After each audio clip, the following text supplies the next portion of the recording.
안녕하세요. 지금부터 1년간 한반도는 극도로 위험한 나락 속으로 빠져들어갑니다.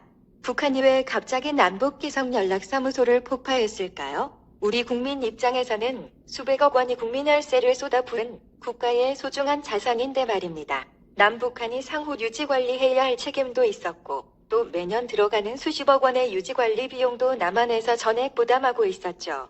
이거야말로 놀부 마누라가 흥부에게 박주걱을 주었다가 뼈 맞는 격입니다. 여기서 놀부는 자수성가한 산업화 세력 우파, 흥부는 거지근성으로 매일 얻어먹으며 남의 것을 뺏으려는 좌파입니다. 문재인은 개성연락사무소를 폭파해줘서 마음속으로는 감사하고 있겠죠. 문재인이 김여정의 폭파에 찬사를 보낸다는 것은 정말 상상 밖이죠. 지금부터 그 이유를 하나씩 파헤쳐보겠습니다. 방송에 앞서 구독, 좋아요, 알림 설정을 하신다면 미국의 핵폭격기가 평양의 주석궁을 폭발하여 김여정의 관약 끊을 흔적도 없이 사라지게 만드는 행운이 따를 것입니다. 요즘 들어 북한이 남한에 대해 불만을 가질 만한 이유가 그다지 없는데 왜 폭파했을까요? 얼마 전 사드 발사대 부속을 교체한다면서 본체를 교환한 것은 기분 나쁠 수도 있습니다.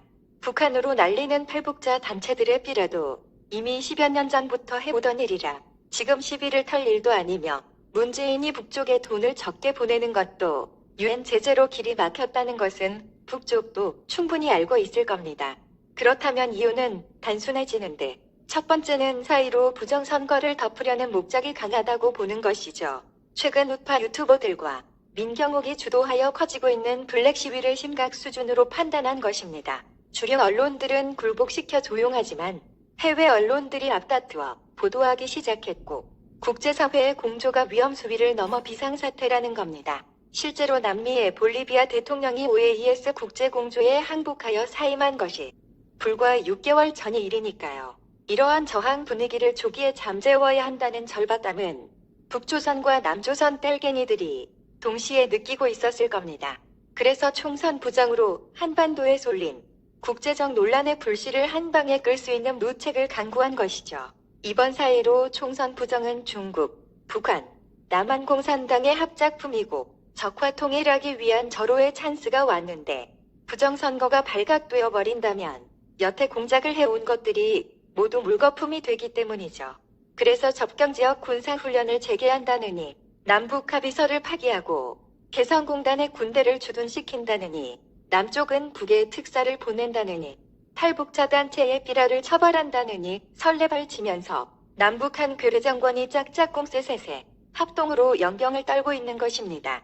두 번째는 윤미향 일병 구하기입니다. 아시다시피 윤미향과 그녀의 남편은 골수 친북 인사입니다.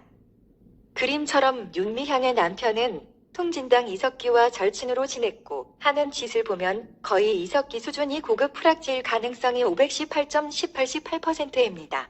윤미향과 남편은 북에서 꼭 필요한 인사이기 때문에 지령이 내려왔을 것이고 문재인과 더불어 공산당은 목숨 걸고 윤미향 일병 구하기에 적극적인 것입니다. 남편이 발행하는 수원신문의 논조를 보면 교묘히 위장했지만 북한 일간지 같은 느낌이 들 정도이지 않습니까? 세 번째는 시진핑의 1대1로 남한 공산화인데 2050년을 목표로 일본 열도까지 적화하려면 적어도 2025년까지는 남한을 먼저 공산화시켜야 하며 이를 위해서는 남조선의 국회동조가 절대적으로 필요합니다.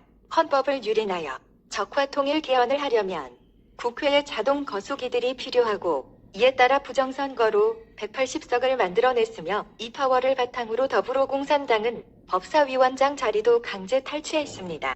입법부 최고 영향력의 국회의장과 법제사법위원장 자리도 꿰쳐서 이제부터는 반자본주의적인 법안들을 일사천리로 양산하고 마음대로 떡 주무를 수 있게 되었습니다. 본격적인 공산주의 사회로 가기 위해 법제사법을 장악하기 위한 절차는 패스트 트랙만큼 중요하며 이미 지령에 완수된 것입니다. 이런 짓거리들이 진행되는 것을 보면 애국오파들이 맹렬히 반발할 것이 틀림없고 이 사실을 남과 북의 공산당들은 매우 잘 알고 있습니다. 하지만 개성연락사무소의 폭파로 인해 부정선거에 대한 반발 뉴스는 당분간 묻히게 될 것인데 메이저 언론뿐 아니라 우파 유튜브들마저도 앞다투어 폭파 뉴스에 매달리고 있지 않습니까? 부패 공작에 또 속아 넘어가는 것인데 참으로 한심합니다. 윤미향과 부정선거 뉴스는 이제 흐지부지 되고 말겠죠? 네 번째는 미국의 반응으로 북한은 미국의 트럼프를 크게 잘못 보고 있는데 적당히 구스르고 같이 놀아준다고 오판하고 있는 것이죠. 연락사무소의 폭파는 한반도 휴전선의 긴장이 고조되는 것이며 대선을 앞두고 있는 트럼프와 공화당에게는 지지자들을 결집시킬 수 있는 명분이 되고 전 세계로 들불처럼 번지고 있는 흑인 폭동에 불리한 뉴스들이 다소 축소되는 효과가 있겠죠?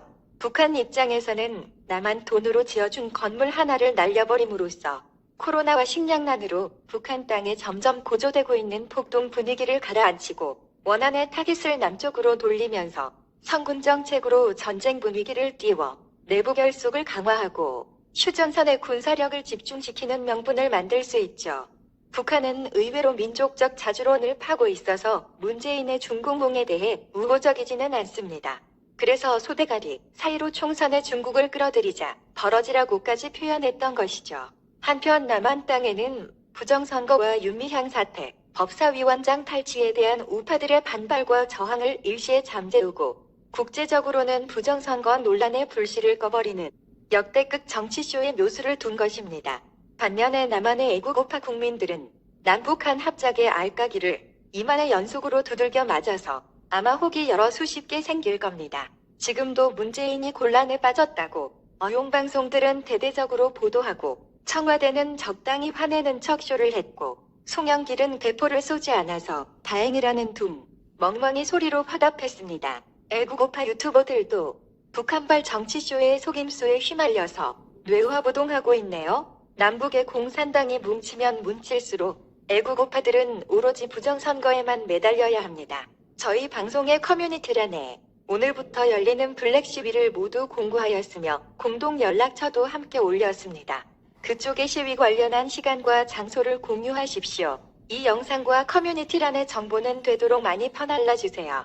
저희 방송은 저작권이 없습니다. 아래는 북한이 서울에 핵을 날렸을 때의 예상 반응입니다. 서울 한복판에 핵폭탄이 터졌는데 청와대 대변인은 아직 대화의 문은 열려 있으며 청와대는 무력 보복에 대해서 부정적인 입장이라고 얘기하고 국방부 대변인은 폭발력이 히로시마 원폭 수준 밖에 되지 않고 최신형 무기로는 보이지 않는다고 헛소리다며 민주당 대변인은 이럴 때일수록 배성공단과 금강산 관광을 재개해야 한다고 발표합니다. 마지막으로 대한민국의 적화 통일 방지를 위한 애국우파의 표어입니다.